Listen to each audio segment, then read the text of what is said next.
Hermano, muy buenas noches. Tengo las 6 de la tarde con 59 minutos. Prácticamente son las 7 de la noche aquí en California. Un saludo a todos los hermanos presentes en este momento. Y bueno, hoy día vamos a empezar nuestra reunión que tiene que ver con el capítulo 14 de la Confesión de Fe de Escocia. Vamos entonces a hacer una oración antes de continuar. Oremos, Padre Celestial, gracias por tu amor y misericordia. Bendícenos, Señor, en este momento cuando vamos a estudiar esta confesión que tiene que ver con tu palabra, con la doctrina. En el nombre de Jesús. Amén. Muy bien, hermano, entonces vamos a leer el capítulo 14. Dice las obras que son consideradas como buenas ante Dios. Ese es el capítulo 14 de la Confesión de Fe de Westminster.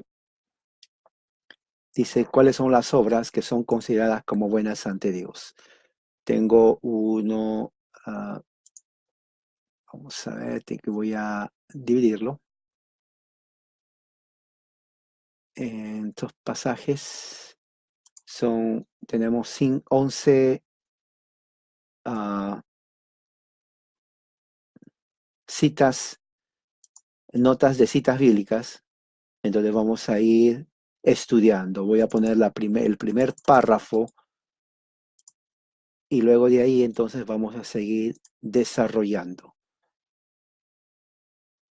Dice así, confesamos y reconocemos que Dios le ha dado al hombre su santa ley, en la cual no solo están prohibidas todas las obras que no son de su aprobación y ofenden a su piadosa majestad, sino que también están las obras que le agradan y que él ha prometido recompensar. Todas estas obras son de dos clases, una para la honra de Dios, perdón, ahí dice la, pero es en realidad la obra de Dios, y la otra para el beneficio de nuestros prójimos, y ambos han sido revelados o reveladas por la voluntad de Dios para que sean aseguradas. Entonces, vamos a estudiar, vamos a ver los textos bíblicos que tiene que ver con esto, especialmente donde termina el 1. Dice, confesamos y reconocemos que Dios le ha dado al hombre su santa ley. O sea, cuando dice al hombre, se está refiriendo a la humanidad. Eso tienen que tener en cuenta ustedes. Cuando hablen con alguien, especialmente ahora de tiempo relativista, Dios ha dado su ley a la humanidad. Eso es, del punto de vista teológico, es cierto. Dios ha dado su ley a la humanidad, la cual no solo están prohibidas todas las obras que no son de su aprobación y ofenden su piadosa majestad, sino que también están las obras que le agradan y que él ha prometido recompensar. Vamos a ver entonces el primer texto, está en Éxodo 23. Vamos a ir a abrir a la Biblia, Éxodo 23, si tiene su Biblia. Éxodo es segundo libro de la Biblia, está en el Antiguo Testamento, el capítulo 20. Bueno, prácticamente es todo el capítulo, del 1 al 17, dice así, y habló Dios todas las palabras, diciendo, yo soy Jehová tu Dios, que te saqué de la tierra de Egipto, de casa de servidumbre, no tendrás dioses ajenos delante de mí.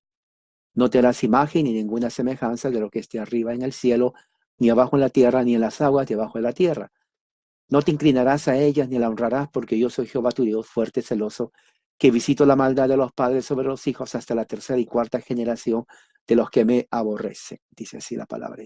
Y hago misericordia a millares, a los que me aman, guarda mis mandamientos. No tomarás el nombre de Jehová tu Dios en vano, porque no dará por inocente Jehová al que tomare su nombre en vano. Acuérdate del día de reposo para santificarlo. 6 días trabajarás y harás toda tu obra. Mas el séptimo día es reposo para Jehová tu Dios. No hagas en él obra alguna, tú, ni tu hijo, ni tu hija, ni tu siervo, ni tu criada, ni tu bestia, ni tu extranjero que está dentro de tus puertas, porque en 6 días Jehová hizo los cielos, la tierra, el mar y todas las cosas que en ellos hay. Reposó en el séptimo día, por tanto Jehová bendijo el día de reposo y lo santificó, Honra a tu padre, a tu madre, para que tus días se alarguen en la tierra que Jehová tu Dios te da. No matarás, no cometerás adulterio, no hurtarás, no hablarás contra tu prójimo falso testimonio, no codiciarás la casa de tu prójimo, no codiciarás la mujer de tu prójimo, ni su siervo, ni su criada, ni su buey, ni su asno, ni cosa alguna de tu prójimo. Entonces, esto es lo que está hablando prácticamente el capítulo 14, cuáles son las obras que agradan a Dios. Luego hay otro texto ahí también que vamos a ver, Deuteronomio 5 al 6. Abra la Biblia en el libro de Deuteronomio, es el quinto libro de la Biblia, capítulo 5. A ver, Deuteronomio.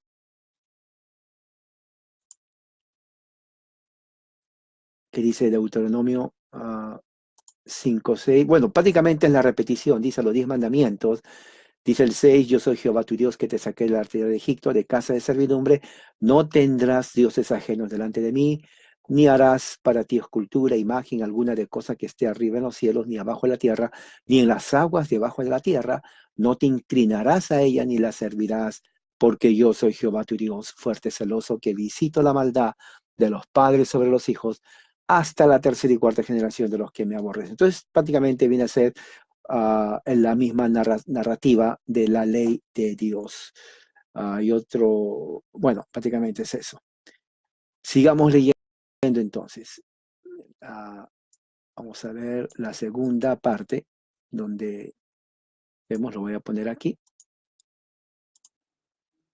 Dice así, y estas obras son de dos clases, una para la honra de Dios, la otra para el beneficio de nuestros prójimos. Y ambas han sido reveladas por la voluntad de Dios para que sean aseguradas. Tener un solo Dios, adorarlo, honrarlo, invocarlo en todas nuestras angustias, reverenciar su santo nombre, escuchar su palabra, creer lo mismo, para comunicarse con sus santos sacramentos, son las obras de la primera tabla. Entonces, la primera tabla, vamos a ver, hay un número 2, prácticamente es Lucas 10, 27, 28. Vamos al libro de Lucas 10, 27, 28.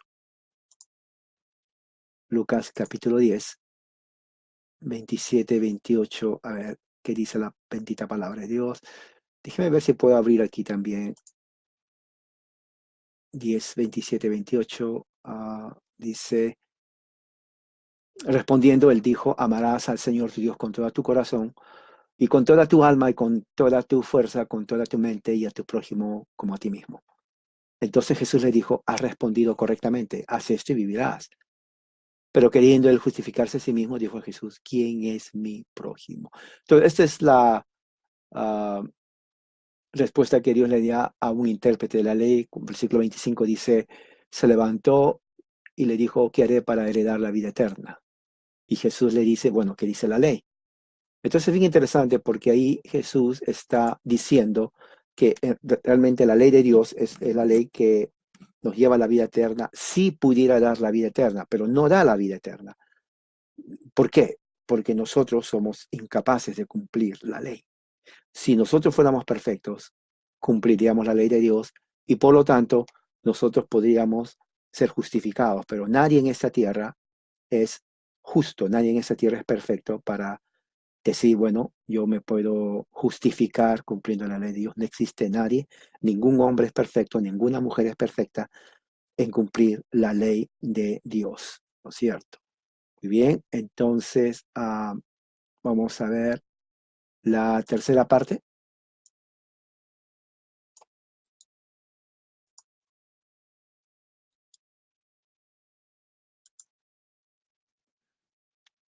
Dice así, para honrar a padre, madre, príncipes, gobernantes y poderes superiores, amarlos, apoyarlos, sí, obedecer sus acusaciones contra nosotros, no repudiando el mandamiento de Dios, salvar las vidas de los inocentes, reprimir la tiranía para defender a los oprimidos, para mantener nuestros cuerpos limpios y santos, vivir en sobriedad y templanza, tratar justamente con todos los hombres, tanto de palabra como de hecho, y finalmente para reprimir todos los apetitos de las heridas de nuestro prójimo. Y hay un número 3, 3 se refiere a los textos. Tenemos varios textos aquí. Vamos a Efesios 6, 1 y 7. El libro de Efesios, capítulo 6, 1 y 7. A ver, todos abriendo la Biblia en el capítulo 6 de Efesios, que es el último capítulo. 6, 1 y, bueno, del 1 al 7. Vamos a ver qué dice. Así dice la bendita palabra de Dios. Voy a leer la Biblia de las Américas. Hijos, obedecer a vuestros padres en el Señor, porque esto es justo. Honra a tu padre, a tu madre, que es el primer mandamiento con promesa, para que te vaya bien, para que tengas larga vida sobre la tierra. Y vosotros, padres, no provoquéis ira a vuestros hijos, sino criarlos en la disciplina e instrucción del Señor. Siervos, obedecer a vuestros amos en la tierra, con temor y temblor, con la sinceridad de vuestro corazón, como a Cristo, no para ser vistos como los que quieren agradar a los hombres, sino como siervos de Cristo, haciendo de corazón la voluntad de Dios. Servid de buena voluntad como al Señor y no a los hombres, sabiendo que cualquier cosa buena que cada uno haga, recibirá del Señor, sea siervo, sea libre. Fíjese versículo 8. Cualquier cosa buena que cada uno haga, eso recibirá el Señor. Eso me gusta, ese texto muchos lo pasan por desapercibido, fíjese. Y vosotros, amos, hacer lo mismo con ellos, dejar las amenazas, sabiendo que el Señor de ellos y de vosotros, o sea, un mismo Señor, está en los cielos y que para Él no hay acepción de personas, ¿no? Habla del carácter de Dios. Vamos a abrir entonces Ezequiel 22:1, está en el Antiguo Testamento, ¿no? El libro de Ezequiel, capítulo 22, versículo 1. Capítulo 22, versículo 1, dice así la palabra de Dios. Y vino a mí la palabra del Señor diciendo, tú, hijo de hombre, vas a juzgar a la ciudad sanguinaria, hale saber todas sus abominaciones. Dirás, así dice el Señor Dios, ciudad que derrama sangre en medio de sí misma para que llegue su hora y que se hace ídolos para contaminarse. Por la sangre que has derramado te has hecho culpable y con los ídolos que has hecho te has contaminado, has hecho acercar tu día y has llegado al término de tus años. Esto es una profecía contra Jerusalén. 1 Corintios 6, 19 al 20. Vamos a abrir la Biblia en 1 Corintios 6, 19 y 20. A ver, un hermano que lo ponga ahí el texto. 1 Corintios 6, del 19 al 20. Estoy mirando solamente que la hermana Alma lo hace, pero hay varios hermanos que están ahí. Ustedes también lo pueden hacer, hermano. Gracias, hermana Alma, que lo hace. A ver si alguien más lo puede hacer. No digo que no lo haga, simplemente si alguien lo puede hacer. Muy bien, dice así 1 Corintios 6, del 19 al 20. Dice, ¿o no sabéis que vuestro cuerpo es templo del Espíritu Santo? Que está en vosotros. El Espíritu Santo está en vosotros, el cual tenéis de Dios y que no sois vosotros vuestros. Pues por precio habéis sido comprados, o sea, redimidos. Por tanto, glorificar a Dios en vuestro cuerpo y en vuestro espíritu, los cuales son de Dios. Bien interesante, porque el versículo 20 dice, la palabra habéis sido comprados, está hablando de la redención en Cristo, de la salvación. Recuerda que la salvación es el producto de la justificación. Y la justificación es posible porque Jesús murió en la cruz del Calvario como propiciación, ¿no?, de la ira de Dios y al mismo tiempo como expiación por los pecados de su pueblo. Entonces, como producto de eso, que es por gracia, entonces somos salvos, porque somos justificados por la fe. Eso lo vimos en Romanos capítulo 5, no se olvide. ¿Me entiende? Eso es lo que dice ahí. ¿Qué más? Dice así mismo,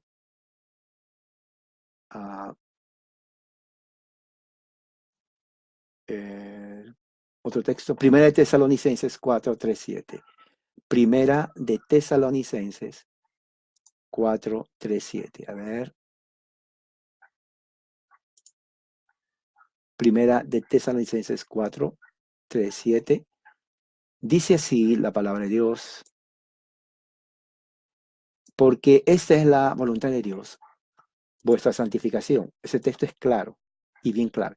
Es decir, ahí explica que os abstengáis de inmoralidad sexual, que cada uno de vosotros sepa poseer su propio vaso en santificación y honor, no en pasión de concupiscencia, como los gentiles que no conocen a Dios.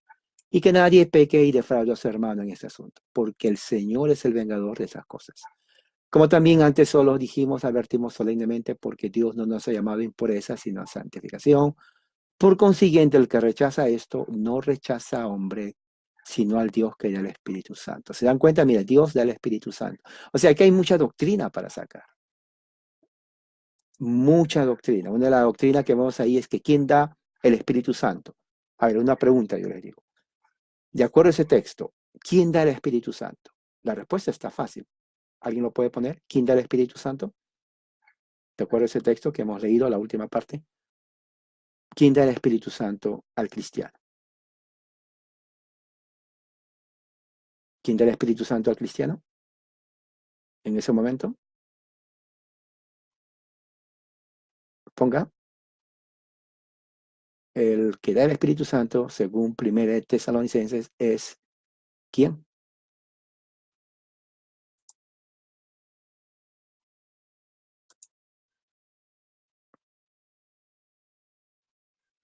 Ahí está, versículo 8. Dios, exacto. Entonces, cuando alguien le pregunta a usted, a ver, ¿quién da el Espíritu Santo? Bueno, ahí está, está el texto, el Espíritu Santo lo da Dios, ahí está, Dios del Espíritu Santo. Entonces, y hay más doctrinas que se pueden, pero ahorita no lo vamos a ver porque tenemos otro tema. Jeremías 22.3, ¿qué dice Jeremías 22.3 que está en el Antiguo Testamento? Libro de Jeremías 22.3. Ya lo encontré a través de la magia de la internet. Jeremías 22.3 dice así, el Señor practicar el derecho y la justicia y librar al despojado de manos de su opresor.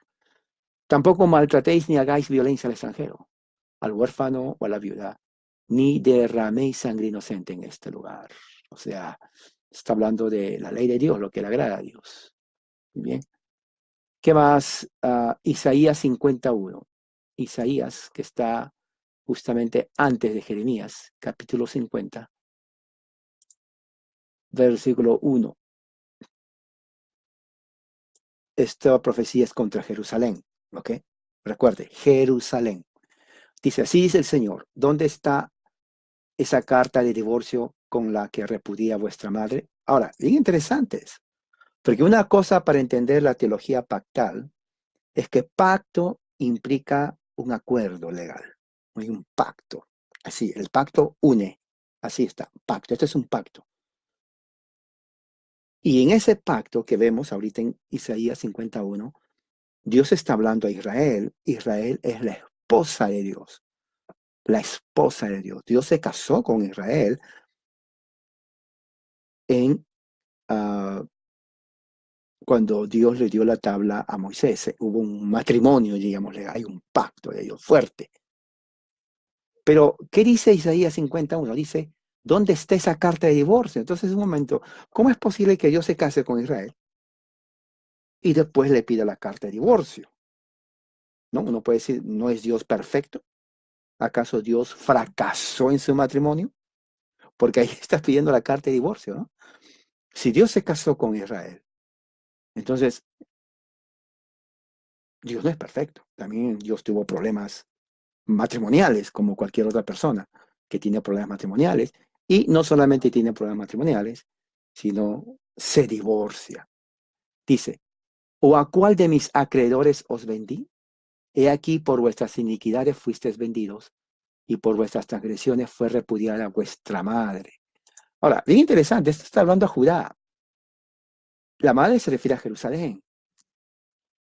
Y prácticamente le está diciendo, pues, que fue una mala esposa, ¿no?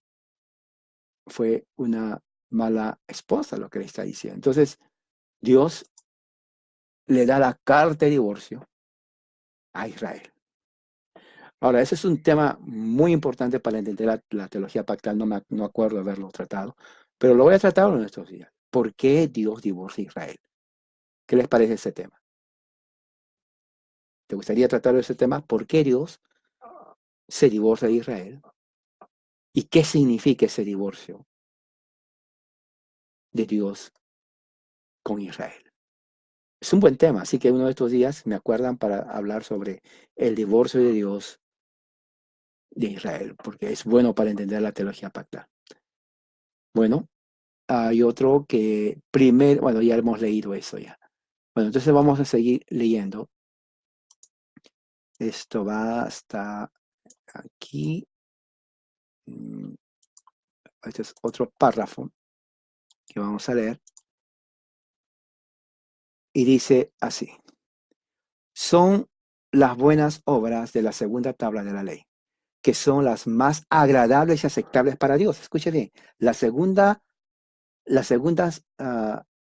de la segunda tabla de la ley son las más agradables y aceptables a Dios, como aquellas obras que son ordenadas por Él mismo.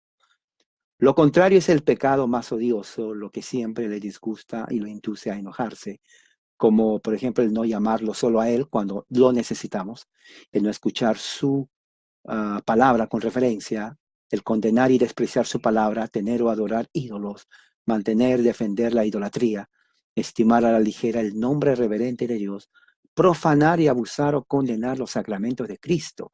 Jesús, el desobedecer o resistir a cualquiera que Dios haya puesto en autoridad, mientras no se sobrepasen por encima de los límites de su cargo. Ahora, este es muy bueno, esta parte me gusta, quisiera leerlo otra vez. Dice, las obras más importantes son de la segunda tabla. Y lo que le disgusta a Dios, fíjese, es no escuchar su palabra con reverencia. Mire, no escuchar su palabra con reverencia. ¿Qué más? El condenar y despreciar su palabra. Eso es serio, hermano. Entonces, cuando nosotros nos reunimos a escuchar la palabra de Dios, yo le pregunto a usted, y eso creo que lo mencioné varias veces, ¿cuál es la actitud de usted cuando escucha la palabra de Dios? ¿Es una actitud de reverencia y respeto? ¿O es una actitud que lo toma a la ligera?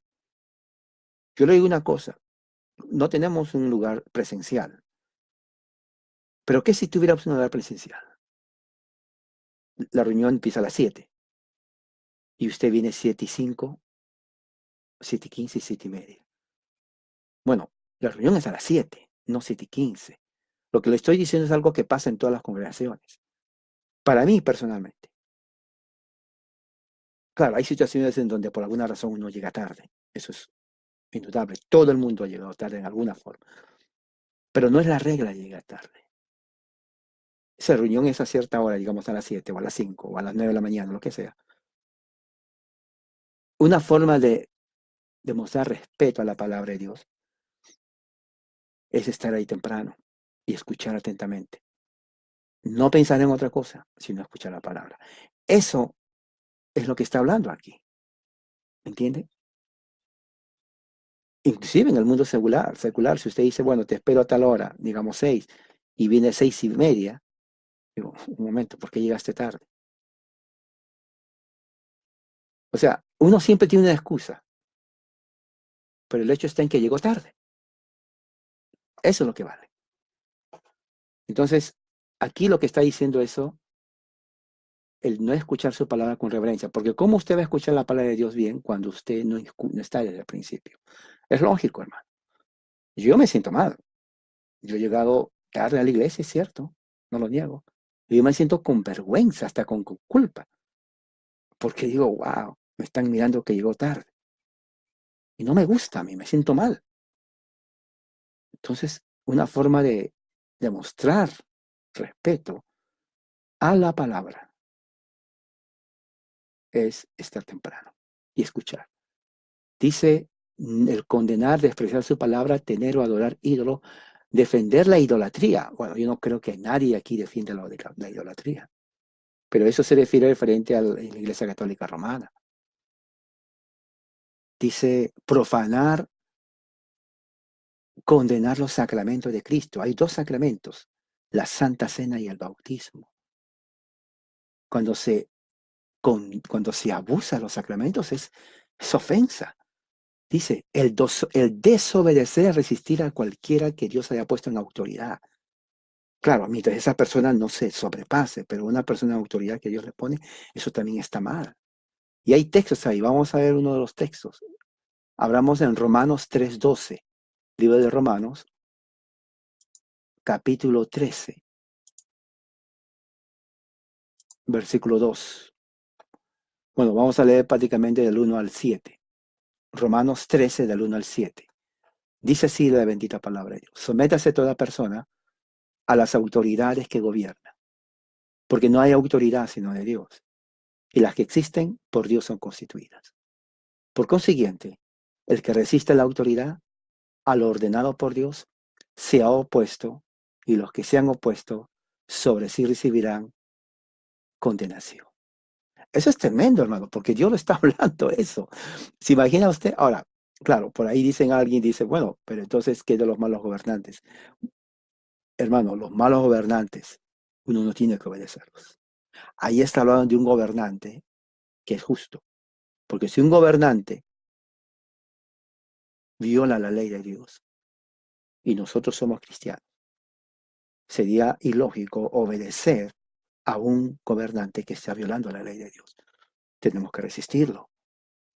Pero no porque estamos o somos rebeldes, sino porque está violando la ley de Dios y nosotros somos obedientes primero a Dios antes que a los hombres.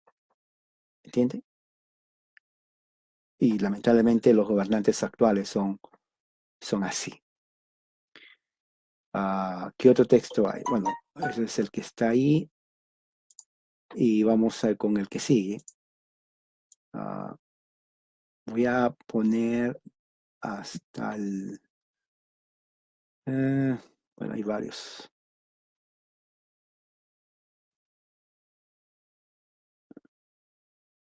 A ver, es que está todo...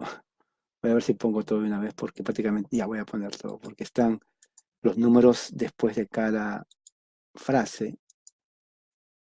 Ok.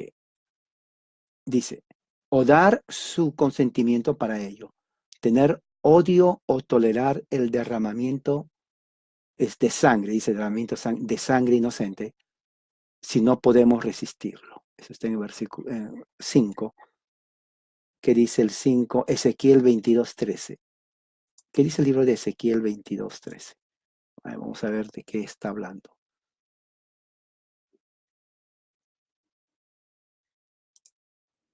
Ezequiel 22:13.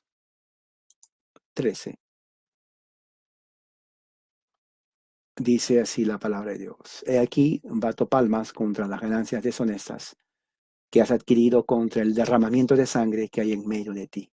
Estas son profecías contra Israel. Ok, profecías contra Israel. Cuando dice derramamiento de sangre es porque Israel se convirtió en una nación sanguinaria. Sanguinaria. ¿Qué más dice? Dice, finalmente la transgresión de cualquier otro mandamiento en la primera o segunda tabla, confesamos y afirmamos que es pecado. Hay un número 6. ¿Qué dice el número 6? Primera de Juan 3:4. ¿Qué dice Primera de Juan 3:4? Está en el Nuevo Testamento. La primera carta de Juan, capítulo 3, versículo 4. ¿Qué dice? Primera de Juan 3:4. Dice así, todo el que practique el pecado, practica también la infracción de la ley. Puesto el pecado es infracción de la ley, la Reina Valera dice, todo aquel que comete pecado infringe también la ley, porque el pecado es infracción de la ley. Y eso exactamente es. ¿Qué es el pecado? El pecado es violar la ley de Dios. Entonces, cuando uno viola la ley de Dios, comete pecado. Entonces, al violar la ley de Dios, que está en los 10 mandamientos y otras leyes más, uno está incurriendo a la ira de Dios. Cuando hay pecado, es violación, la violación trae castigo y el castigo generalmente implica que Dios está airado con nosotros. Por eso que los que no tienen a Cristo en este momento están bajo la ley de Dios. La única forma que justifica que el hombre sin Cristo está bajo la ira de Dios es que el hombre vive bajo la ley de Dios. Porque si no hay ley, no hay pecado.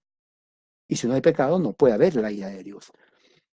Entonces, la única forma que uno dice, bueno, los que están sin Cristo están bajo la ley de Dios, eso justifica la ira de Dios, porque nadie puede cumplir la ley de Dios. La única forma de escaparse de la ira de Dios es, ¿alguien sabe? Es a través de la fe en Jesucristo.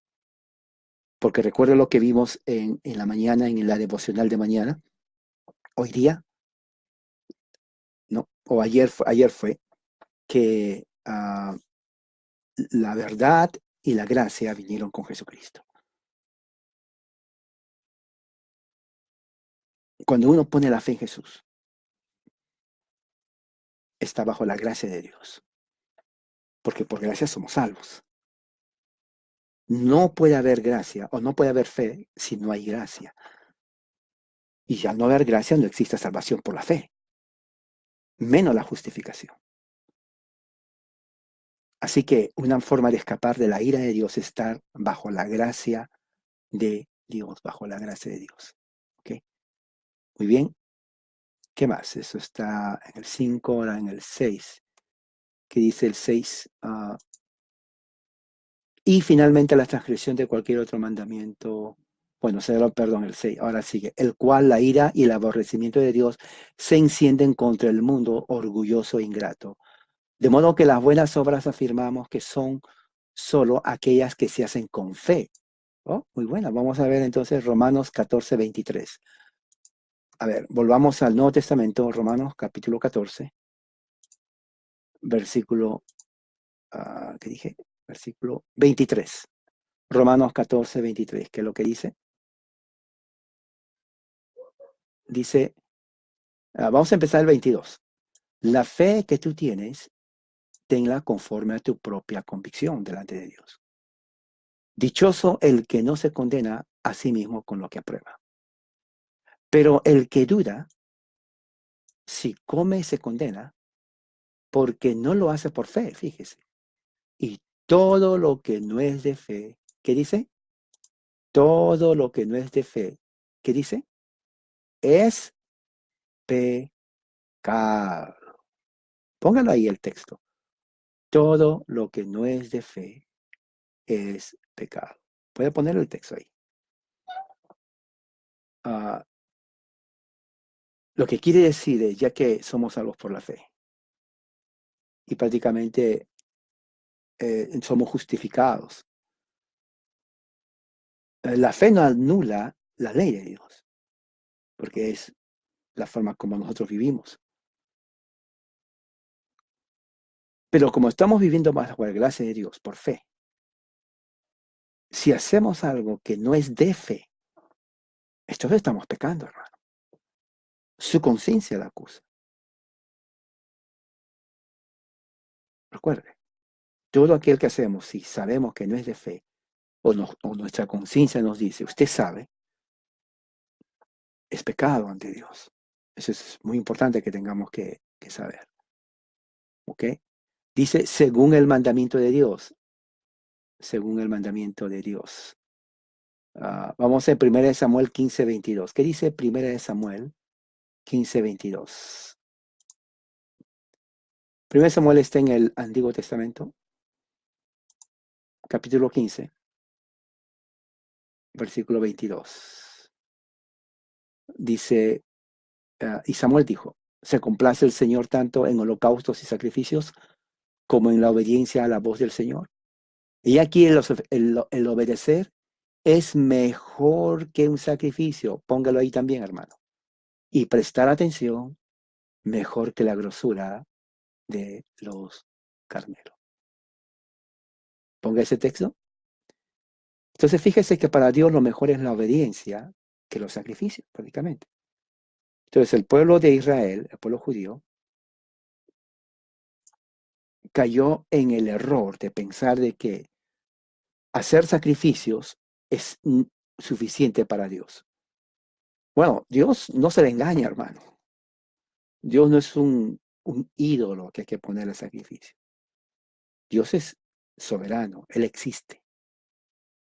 Y él dijo, miren, ¿saben qué, judíos? Yo sé que ustedes creen que yo ya estoy contento cuando matan un toro, sacrificio. A mí no me importa eso, porque si ustedes no me obedecen, de nada sirve eso. Lean Isaías capítulo 1. Al leer Isaías capítulo 1, ustedes van a ver exactamente eso. Y dice, no me importa lo que ustedes hagan con sacrificios porque ustedes no me obedecen, no prestan atención. Y eso es algo importante que tenemos que ver, hermano. ¿Estamos prestando atención a Dios o pensamos que le vamos a hacer una trampa a Dios, ¿no? Una trampa.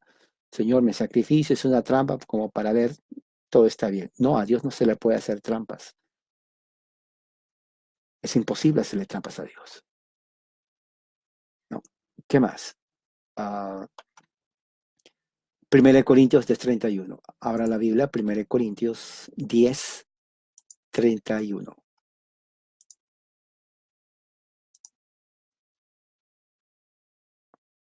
10:31. ¿Qué dice 1 Corintios 10:31? Dice, entonces, ya sea que comáis, que bebáis o que hagáis cualquier cosa, hacedlo todo para la gloria de Dios. O sea, en otras palabras, todo lo que hacemos,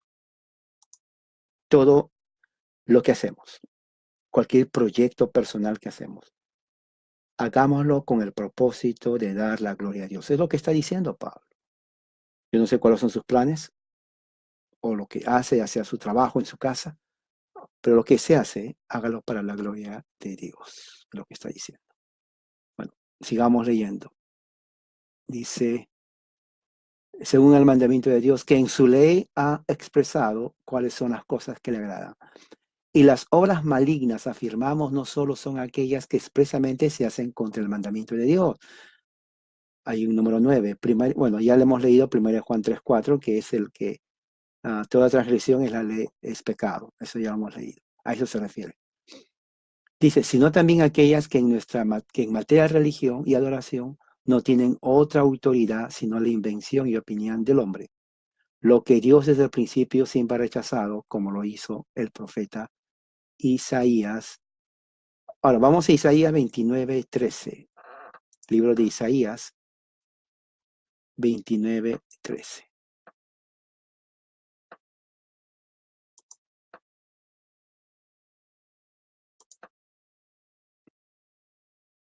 Isaías 29:13 dice, dijo entonces el Señor, por cuanto este pueblo se me acerca con sus palabras y me honra con sus labios, pero aleja de mí su corazón. Ahí está. Su veneración hacia mí es solo una tradición aprendida de memoria. O sea, Dios, los judíos pensaban que, oh, a Dios lo voy a engañar. ¿Saben qué? Vamos a cantarle, tú mata un toro, tú ponle esto y así se le calma a Dios. Vamos a calmarle. Dios dice, a mí no me importa nada de eso. Yo conozco el corazón. Ustedes solamente son de palabra, pura palabra nomás. Pero su corazón, uff, está alejadísimo de mí. No sirven para nada. Es lo que está diciendo Dios. Ustedes no sirven para nada. Por eso que Dios le da la carta de divorcio. Ese es un tema muy importante, la carta de divorcio, recuerden.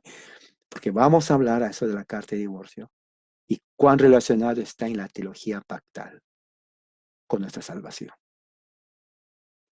¿no? La carta de divorcio a Jerusalén. O sea, Dios se divorció. ¿Es verdad? ¿No es verdad? ¿Qué dice la Biblia? ¿Qué significa? ¿Y qué pasó después que Dios se divorció? ¿No? Suena un poco raro escuchar eso, pero la misma Biblia lo dice, Dios mismo lo dice, ¿no? Muy bien.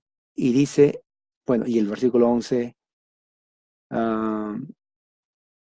10, y nuestro Maestro Cristo Jesús nos enseña con estas palabras, en vano me adoran, enseñando las doctrinas y los preceptos de hombres. Mateo 15:9. Mateo 15:9. A ver, vamos a ver qué dice Mateo 15:9. El que tiene ahí lo puede poner. Mateo 15:9. Bueno, es la misma repetición que dice, vamos al 7. Mateo 15, 17 al 9 dice: hipócritas, bien profetizó Isaías de vosotros cuando dijo: este pueblo con los labios me honra, pero su corazón está muy lejos de mí. Mas en vano me rinden culto, enseñando como doctrina preceptos de hombre. Ahora, esto tómelo en serio, hermano.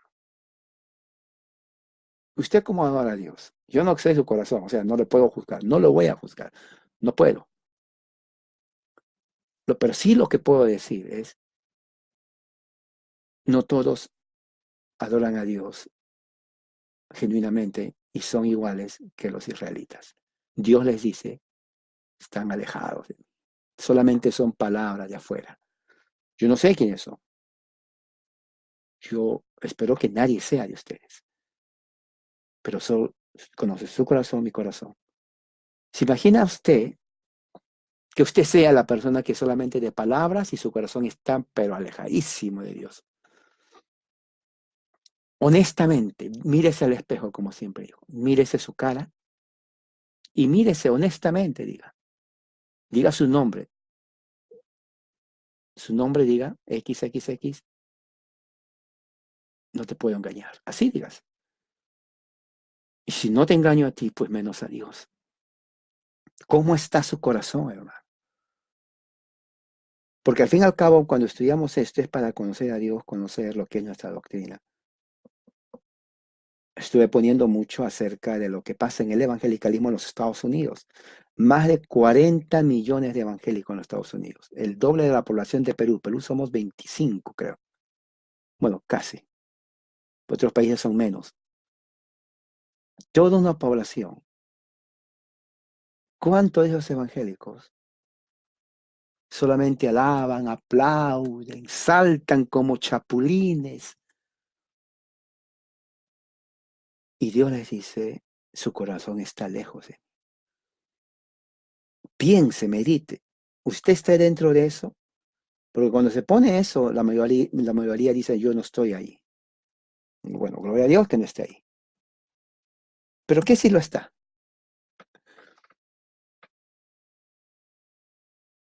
La evidencia nos dice que si todos esos 40 millones de evangélicos hicieran algo, las leyes a favor del aborto, de la homosexualidad y de todo eso no pasarían, pero no hacen nada. Absolutamente nada. Es como que vivieran en otro mundo. Eso a mí me enoja, sinceramente. No sé si decir enojo santo, pero me enoja porque no les importa nada. Viven como que si todo es Disneylandia. Inclusive allá Disneylandia es cuna de pedófilos, transgéneros y toda una serie de personas totalmente pervertidas sexualmente. Lo mismo que Hollywood. Entonces estamos viendo una super homosexualización en la sociedad. Entonces estamos estudiando la ley de Dios. Entonces la ley de Dios viene a ser nuestro estándar de vida del cristiano. Lo único que nos queda es la ley de Dios, la ética de Dios. Ahí nos dice cuál es bueno, cuál es malo, justo e injusto, qué es lo que le agrada, qué es lo que le desagrada. Entonces yo le pregunto a usted, como cristiano, ¿no? Porque estoy hablando a cristianos, ¿cuál es su meta? ¿Cuál es lo que a usted le motiva en esta vida? ¿Le motiva su pensamiento humano caído o le motiva agradar a Dios?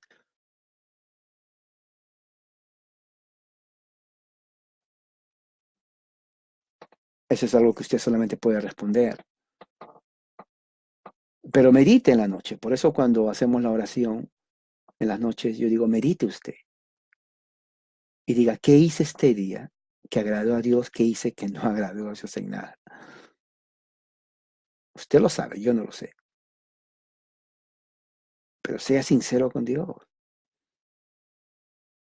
Si usted no puede mirarse al espejo porque se siente mal, pídale perdón a Dios.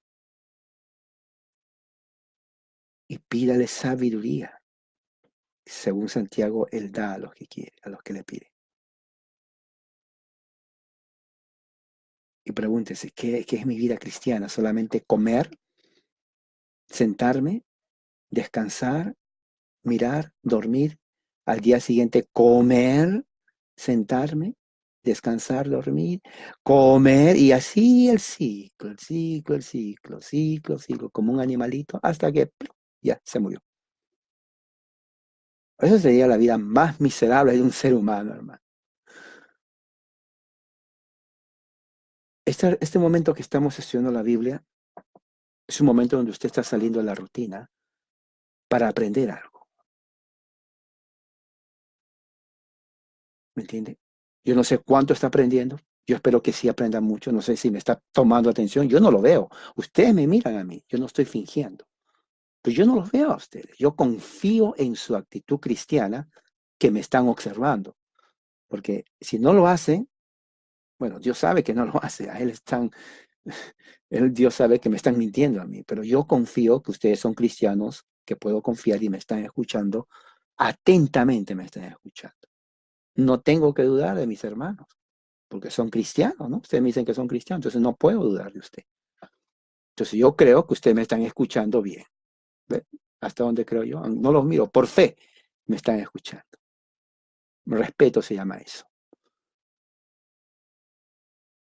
Piensen y diga, ¿está siendo usted honesto con usted mismo? ¿O solamente es, como dijo Dios a Israel, de labios solamente? De labios solamente. Conteste esa pregunta. Y si ve que es así, usted tiene que ponerse a cuentas con Dios ahora. Ahora que estamos hablando. Vamos a la Padre, gracias por tu amor y misericordia. Y que este momento haya sido un momento de aprender y de reflexión también. Para que nosotros podamos ser fieles a ti cada día. Perdona nuestros pecados, nuestras flaquezas y fortalece nuestra fe para agradarte. En el nombre de nuestro Señor Jesús.